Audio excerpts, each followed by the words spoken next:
Good morning, cats and kittens. That's good morning from Norway. But I'm in Nashville.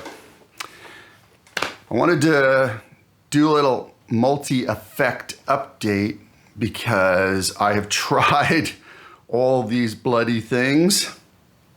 And you may have seen my videos on my Dwarf and Moore versus Line 6 versus Zoom. And with Zoom, I'm talking about their, I'm a big fan of the MS50G and the MDR70, those little multi-effect, but I'm talking about their basically amp gig in a box ones like the G11 and whatever. So tried all those, tried the NUX or NUX, however you say it. I'm going to talk about those a little bit today. And now I have officially tried the Headrush, the MX5 that everybody's talking about. So I want to compare all of these briefly, including the MX5, and throw in the NUX because there's some interesting there's an interesting dichotomy between them where they all have something good going on. Anyway, let's get to it. So, got the MX5. I've only played a Headrush product before with that big multi-looper thing they had. Totally did not dig it, did not bond with it. It went back. I know what they were going for, as we say in Nashville, but just wasn't for me. I'm sure people love it. Cool. Wasn't for me. So I was like a little tenuous, you may say, before digging into the MX5. However, the MX5 has some cool things. What does the MX5 have that's cool? Well, first of all, let me show you my rig here with the MX5 on the screen right now. And as you can see, I've incorporated it with a small pedal board in the loop. Right, well, that's one of the biggest things it has going. The Headrush MX5 has an effects loop, much like the Pod Go, much like the HX Stomp. And I think the later model Zooms have them now too. That's great. I'm also here to say that the effects loop sounds great. Now, what do you mean it sounds an effects loop? It sounds great. Yeah, take my word for it. The effects loops on all of these devices they sound different. Maybe to you, one will sound better than another. So far, to me, the Headrush actually gives me the most pristine sound, unadulterated. I'm not hearing any differences so far, but I've also used the effects loop on the Line 6 products very effectively. I think the Headrush sounds different. I don't know why, but it sounds differently to me. I also use the effects loop on the NUX, but we'll get there shortly. So effects loop, groovy. Effects loop sounds great, groovy. Unlike the, well, unless you assign it, unlike the Line 6 products. So if you assign the effects loop to a switch on the Line 6 products, I'm not sure if you can turn it on and off and then have your path. I don't think I ever tried that. I'm sure you can do it because Line 6, you know, they're pretty innovative and they update their software very frequently. So I wouldn't see why they wouldn't have thought of this at this point. However, let me know if you've done that. When I've done it in Line 6 products with the effects loop, which was over a year ago at least, you either had to have the effects loop in or out. And if it was in and there were no pedals in the effects loop, you got nothing, nada. Right? However, with the Headrush MX5, you can assign it to a switch, and if you bypass that switch, the sound that you created without the effects loop is still there. Big thumbs up from me on that. Let's get to the treadle, because the volume treadle is very important to me. I know it's important to other people. And I had asked another kind of a YouTube famous guy what he thought of the treadle between the Pod Go and the Headrush. And he said, well, they're about the same. They're not. The treadle is great. Like the feel, the draw of the treadle is great on the Headrush, but it's smaller than the Pod Go. And you're only gonna get, the volume comes in the last 25%. You dig? So I don't know, to most people who use volume pedals for what we use them for, like for ambient, taking off the head of the note, or when you're playing acoustic guitar, you know, I don't know. It's not great. I got used to it. It's a very minor point because everything else is working well for me on this Headrush MX5. But yeah, you're looking at like, you go, and then the last 25 to 30% is signal. Now you can work around that. You can put more of your toe on it because it is smaller, or more of your heel on it, and then try to control that draw a little bit, but I still don't think you're gonna make it much better than maybe 50%. But it feels good, which is important. The Pod Go, treadle's definitely better on the Pod Go. You get that full linear feel. That's my 2 cents on that. The other thing that's very interesting about the MX5 is the amp models are good. I've heard other people go, oh, I prefer the amp models on MX5 versus, you know, Line 6, for example. If you're a high gain player, I found it really super difficult, and I am talking hours I put in the first day, hours and hours to get a really credible, detailed, you know, clean to middle overdrive-ish sound, not high gain sound, with some clarity and detail. Hours and hours and hours. Now, did I go through all the amps? No, but I went through dozens of amps and tried all the usual suspects. Tried a bunch of different combinations with the cabs that they had. Finally, I got kind of close. I must admit, I was getting pretty frustrated. So I dug into I have hundreds and hundreds of IRs. So I don't know which ones it was going to accept. I was running it at 48K, and so I just took a wild guess and went to my Celestian collection and pulled out the vintage 30s with a 121 ribbon and a 57, and I think low gain and 200 milliseconds space size. Okay. I went through a bunch of IRs before I got to that one, but as soon as I put that IR in which was ostensibly a Fender Princeton Reverb, I think I ended up with, boom, I got the sound I was looking for.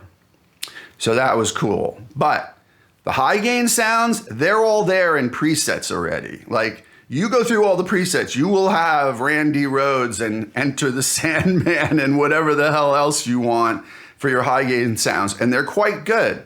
They're quite good. They're all there ready to go. But some of the cleanish mid gain sounds, just being honest, it was a chore. But I did end up with something. So there's that to be said. Okay.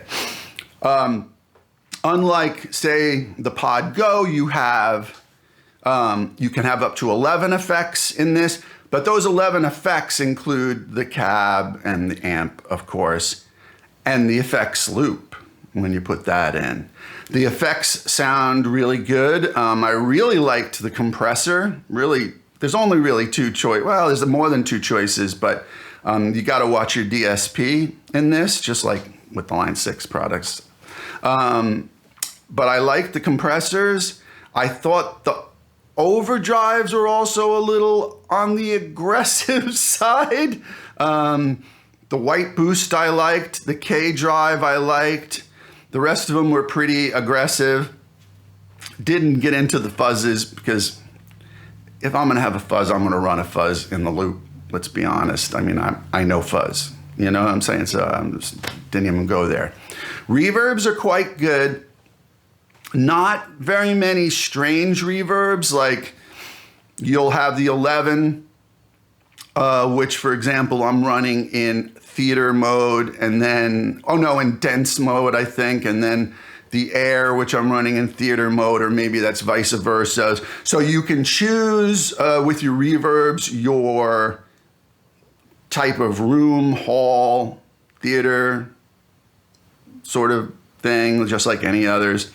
And there's quite a good little bit of tweaking in there, but nothing like really super weird, outrageous, quirky, interesting, just solid, good reverbs. Delays are very good. I like the tape delay in this pretty well. It's got some weird settings that you can do, which is cool. Like, you know, an Echoplex that's been badly treated and run amok, or you can do a slap with it. That's cool.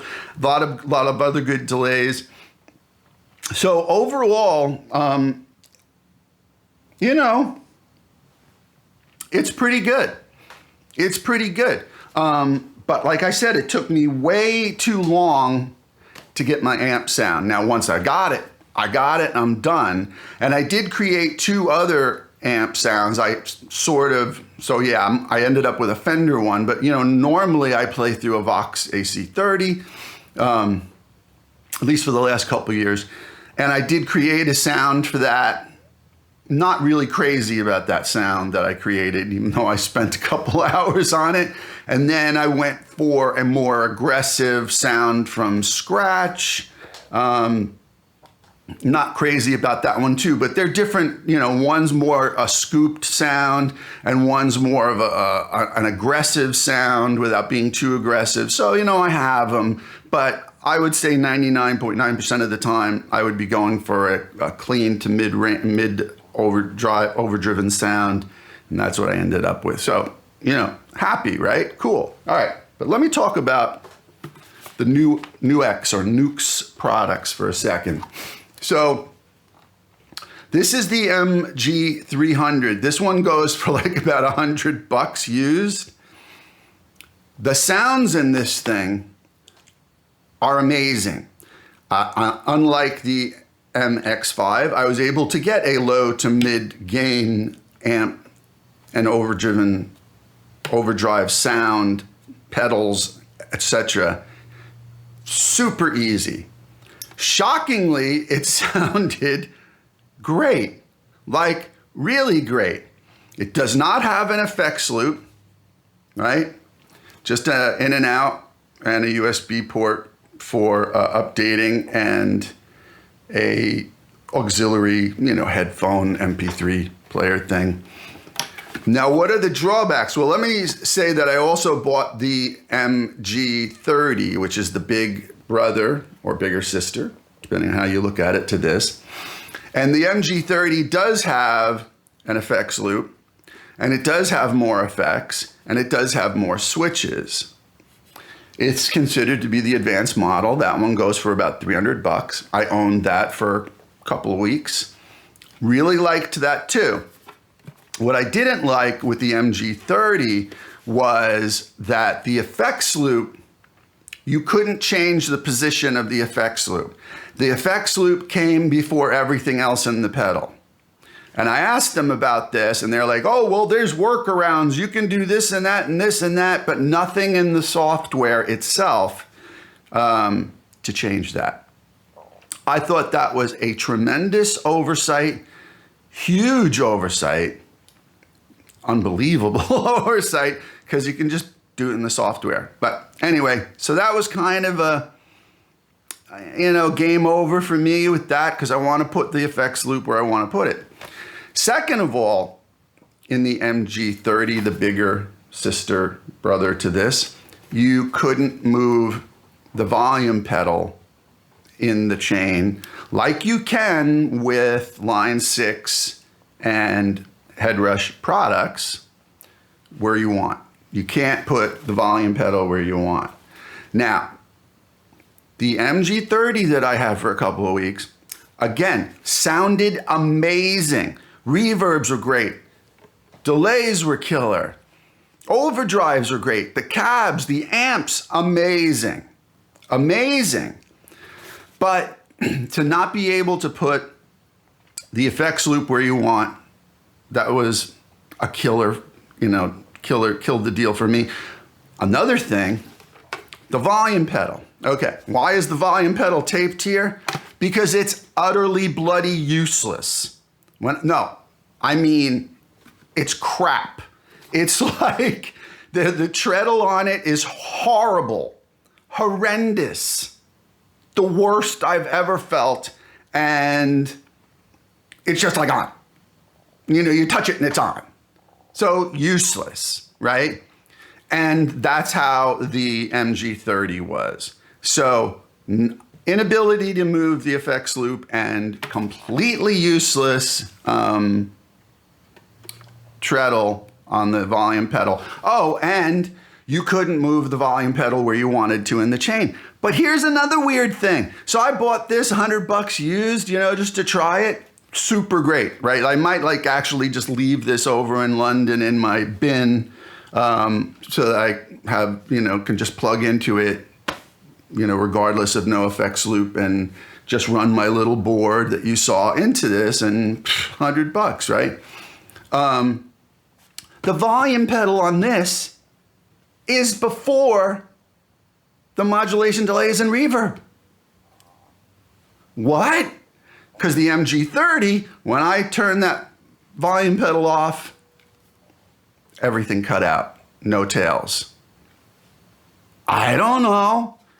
I love NUX products, by the way. A lot of their stuff I love. Their acoustic, the Optima Air thing is brilliant. And that's why I bought the MS30. This is the 300. Yeah, the MS30, the bigger brother sister to this, because it had the acoustic Optima Air modeling in it, so you wouldn't have to buy a separate pedal. This one does not have that.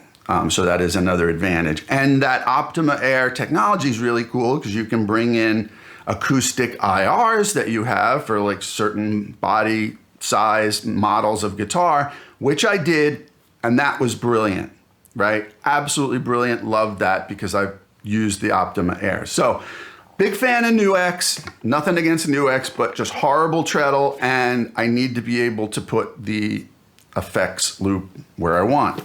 But let me tell you something, for $100, this thing sounds amazing. And so did the MS30. So it sounded amazing. So, I don't know. There you have it. There's a lot of good features on the new MX5 from Headrush. The wahs aren't bad, not great. I'll tell you one thing about the wahs before I go. In Line 6's software, you can tweak a lot of the parameters of the wah. So I know when you pull up a wah, you can tweak particular parameters to tune it just like you want. I know personally I changed the high. I bring it down to 1.7K instead of 2, whatever the default is, 1.6K I bring it down to. And I also bring the lows up a tad, so I've got a very specific range. You cannot do that in the Headrush MX5. So there's differences. How do the effects sound? Most of the effects in the MX5 sound great. Personally, I prefer the amps in Line 6. Now, I'm not playing high gain, admittedly, but for low to mid gain on the Line 6, I am pulling up stuff. I am pulling it up faster. I'm getting in quicker. I'm making it sound the way I want to with no issues. And I can pull in my favorite IRs there as well. So for amps, I must admit I'm leaning more towards line 6. For wahs, I'm leaning more towards line 6.